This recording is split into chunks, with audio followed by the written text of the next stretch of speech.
안녕하세요. 고려대학교 의과대학 백신혁신센터 김우주 교수입니다. 요즘 이제 날씨가 아침 저녁 선선해지면서 겨울철에 인플루엔자에 대해서 예방접종에 대해서 알아보고자 합니다. 오늘 함께 인플루엔자 예방접종에 대해서 알아보기 위해서 고려대학교 백신혁신센터 박옥부 센터장님, 안암병원 소아청소년과 최영준 교수님과 함께 해주셨습니다. 이 두 분은 다 명실공히 질병관리청 또 병원 현장에서 인플루엔자에 대한 또 백신에 대한 전문가이시기 때문에 오늘 아주 좋은 조언을 해주실 것 같습니다. 우선 박옥 교수님 인사해 주시죠. 안녕하세요. 백신혁신센터 박옥부 센터장입니다. 예, 그 박옥 부센터장님은 이제 질병관리청에서 예방접종관리과장도 하시고 감염병 센터장도 하시고 해서 단연간 인플루엔자 백신에 대한 국가 정책을 상세하게 잘 알고 계신 분입니다. 다음으로 이제 소아청소년과의 최영주 교수님 인사 주시죠. 네, 안녕하세요. 안암병원 소아청소년과에서 일하는 최영준입니다. 예, 오늘 이제 저와 함께 박옥 부센터장님 또 최영준 교수님 셋이 한번 여러분들에게 인플루엔자 백신 접종에 대해서 좀 상세하게 알아보도록 하겠습니다. 겨울이 되면 우리가 이제 열 나고 목이 아프고 기침하면은 이거 감기인가 독감인가 인플루엔자인가 이제 한번 의심해 보게 되겠죠.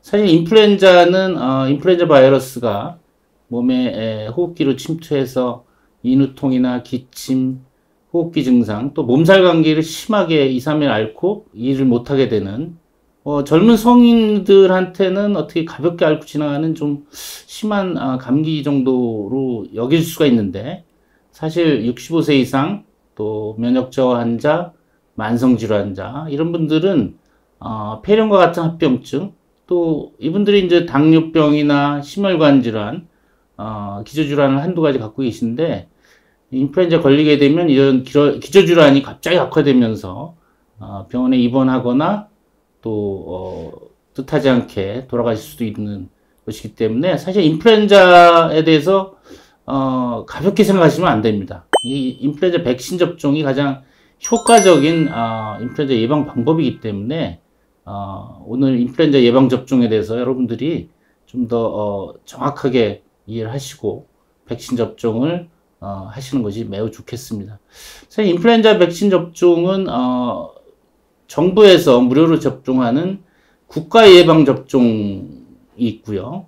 또 국가 예방 접종에 해당되는 고위험군 이외에 다른 분들은 민간 기관에서 본인 부담으로 또 예방 접종을 하게 되겠는데요. 우선은 우리나라가 사실 국가 예방 접종으로 인플루엔자 예방 접종은 세계적으로 상당히 모범적입니다.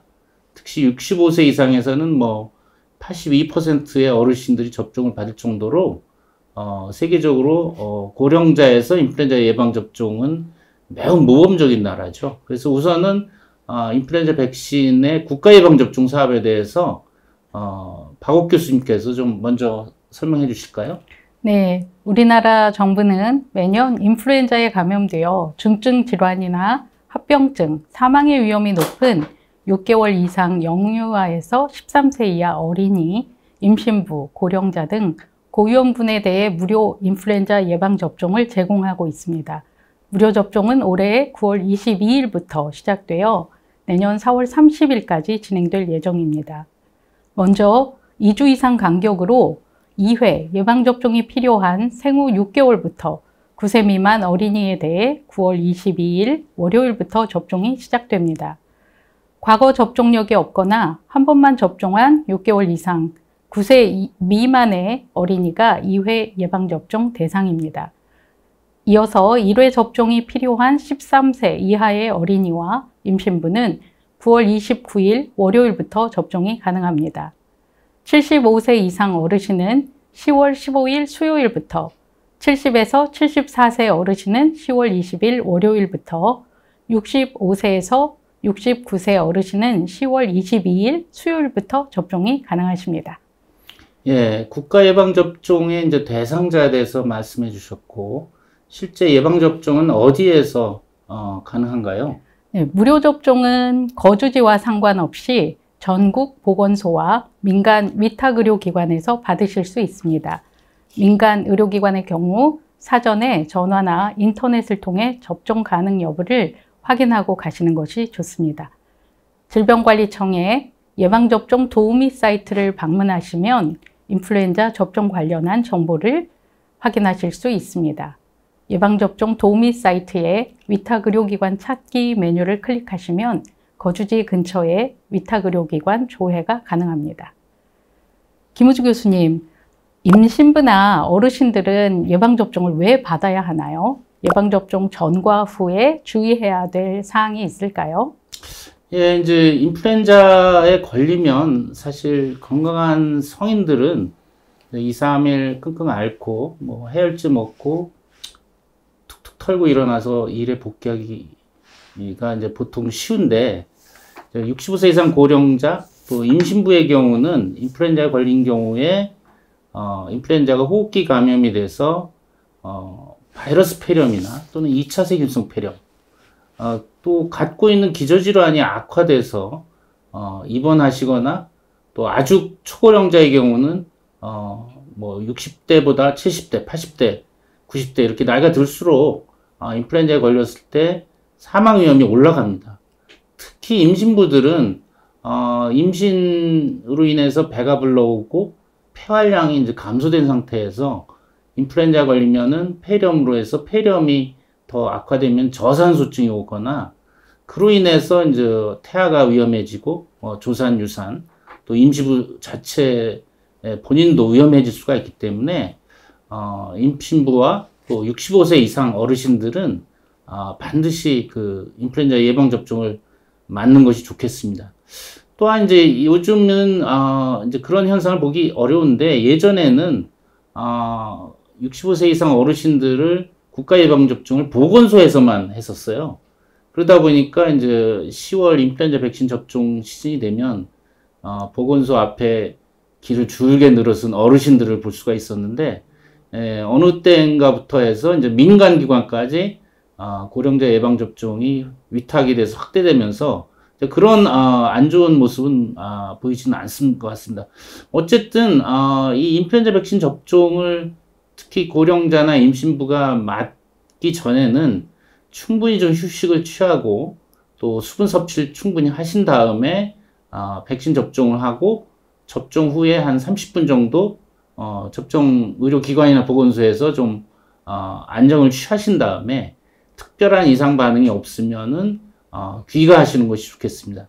때에 따라서 이제 간혹 드물게 사실 요즘 뭐 어르신들은 인플루엔자 백신 접종 맞고 부작용이 있다 뭐 그런 말씀 하시는 분 보기가 힘든데 드물게 하루 이틀 접종 부위가 아프고 또는 열이 나고 좀 불편한 이상 반응이 있을 때는 아세타민오펜과 같은 진통제를 복용해서 증상을 해소하는 그런 방법이 있습니다. 그렇지만 전반적으로 사실 인플루엔자 백신은 가장 안전한 백신 중에 하나이기 때문에 이 고령자나 임신부에서도 큰 우려 없이 맞으실 수 있겠습니다.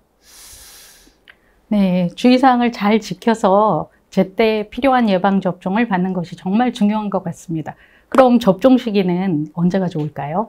예, 우리가 이제 뭐 통상 백신은 그 병원체를 약화시켜서 불활성화시키든지 약화시킨 거를 이제 어깨에 근육 접종을 하게 되는데 되게 접종을 하고 예방 항체는 적어도 2주 지나야 충분히 항체가 생겨서 감염 예방이 됩니다. 그래서 인플루엔자 유행은 우리나라에서 보통 이르면 11월, 적어도 12월부터는 유행이 시작이 돼서 1, 2월에 크게 유행하고 또 3, 4월에 이제 작은 규모의 유행이 있는 이런 유행 경과가 있기 때문에 백신 접종 후 2주 이후에 예방 효과가 나오니까 적어도 10월에 접종받는 것이 가장 좋습니다.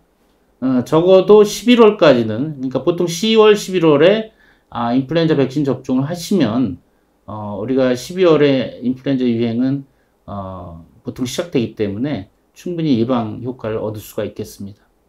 네, 너무 늦지 않게 접종을 완료해야겠네요.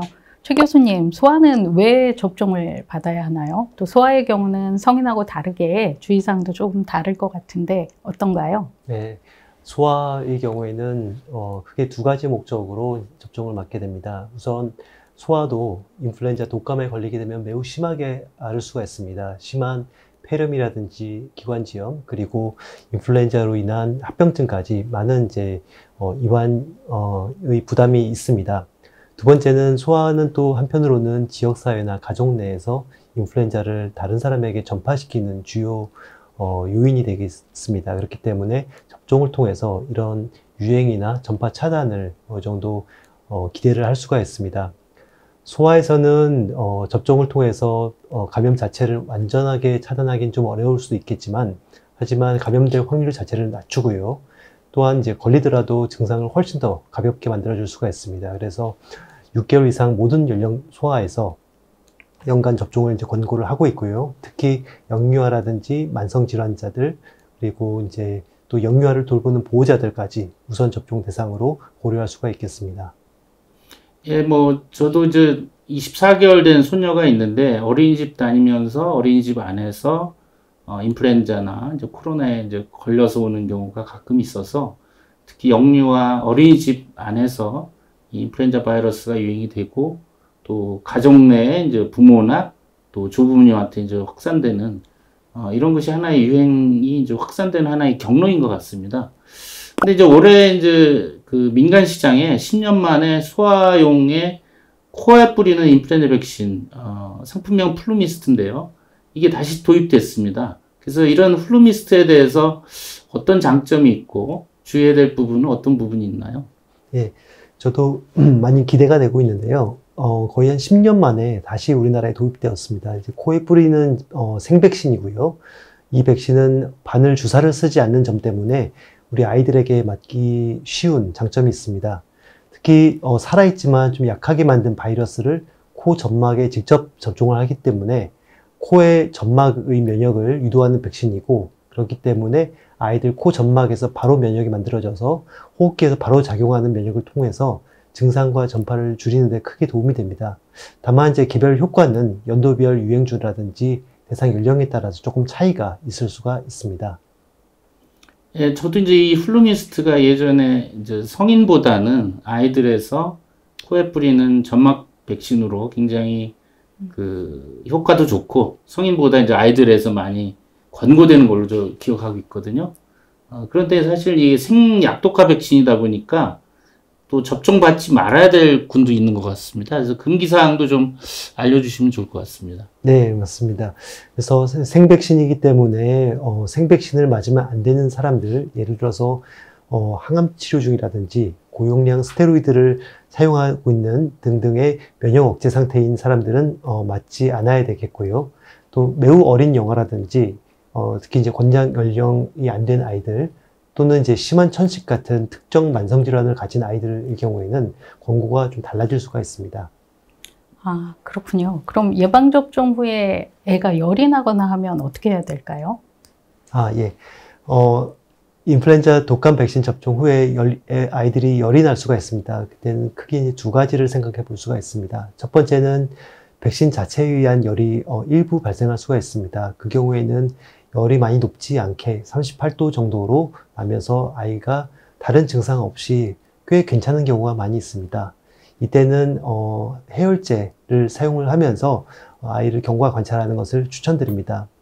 다만 이제 아이가 많이 아파 보이거나 다른 증상을 동반하는 경우, 예를 들어서 기침, 콧물 가래라든지 다른 증상을 동반하는 경우에는 백신과 무관하게 다른 감염이 있을 가능성이 있습니다. 그렇기 때문에 이런 것이 의심이 되는 경우에는 반드시 의료진을 찾아가서 아이를 한번 보이시는 것이 중요하겠습니다. 그런데 교수님, 이번에 인플루엔자 백신이 4가에서 3가로 바뀌었는데 그 이유는 무엇인가요? 예, 올해 이제 그동안 사실 2000년 코로나 팬데믹 발생 이전에는 이 인플루엔자 백신이 4가지 바이러스로 구성된 4가 인플루엔자 백신이었습니다. 근데 올해는 3가 인플루엔자 백신으로 줄었는데요. 이것은 이제 A형 H1N1, A형 H3N2, B형 야마가타, B형 빅토리아 이 4가지 인플루엔자 바이러스가 주사기에 포함된 4가 인플루엔자 백신이 팬데믹 이전에는 사용됐었는데 2000년 코로나 팬데믹이 시작되고 뭐 거리두기를 강하게 하면서 인플루엔자 유행이 한동안 없었습니다. 그러면서 B형 야마가타 바이러스가 사라졌습니다. 그러다 보니까 이제 WHO나 세계보건기구가 4가에서 B형 야마가타 바이러스를 제외한 3가로 권고하게 됐습니다. 그래서 올해 이제 3가 인플루엔자 백신이 사용되게 됐고요. 이 3가 인플루엔자 백신을 사용하다 보니까 일단은 뭐 생산 공정이라든지 좀 생산 효율이 올라가게 됩니다. 그리고 4가보다 3가이기 때문에 항원이 다소 주니까 그 백신 접종 후에 이제 이 국소 부작용이나 이런 것도 감소되겠죠. 그래서 올해 사용되는 3가 인플루엔자 백신은 더 많은 사람이 맞을 수 있고 좀 더 안전하게 맞을 수 있으면서 효과는 예방 효과는 동일한 거기 때문에 3가 인플루엔자 백신을 맞는다고 해서 큰 차이는 없는 것이다 라고 말씀드릴 수 있겠습니다. 아, 그렇군요, 교수님. 그러면 고령의 어르신들은 예방접종 효과가 낮다고 하는데 왜 그럴까요? 예, 인플루엔자 백신을 접종하면 그 사람의 나이나 면역 저하 상태, 기저질환 유무에 따라서 예방 효과가 좀 달라집니다. 예를 들어서 뭐 20, 30대 젊은 성인들은 인플루엔자 백신을 맞으면 감염 예방 효과가 8, 90%로 굉장히 높은데 65세 이상 어르신들은 한 5, 60% 정도로 감소가 됩니다. 왜냐면 우리가 나이가 들면서 면역이 노화가 되고 백신을 맞아도 항체 생성률이 떨어지기 때문에 감염 예방 효과가 이제 젊은 사람보다는 상대적으로 좀 낮은 편에 속합니다. 그렇지만 사실은 고령자에서 인플루엔자 백신 접종하는 주 이유는 폐렴 합병증이나 그로 인한 입원, 사망 예방이 가장 중요한데 이 고령자에서 인플루엔자 백신의 중증 입원, 사망 예방 효과는 70에서 90%로 높습니다. 그러니까 감염 예방 효과보다는 유의하게 높죠. 그렇기 때문에 감염 예방 효과는 다소 낮다 하더라도 백신을 맞는 경우에 중증으로 진행돼서 입원하거나 그로 인해서 돌아가시는 것을 예방하는 효과는 매우 우수하기 때문에 여전히 고령자분들한테 백신 접종을 권고하는 것입니다. 최 교수님, 인플루엔자 예방접종을 받으면 인플루엔자 절대 안 걸리나요? 그렇지는 않습니다. 간단히 말씀드리면 백신 자체가 질병을 100% 막아주진 못합니다. 하지만 매우 중요한 보호 효과를 이제 주는데요.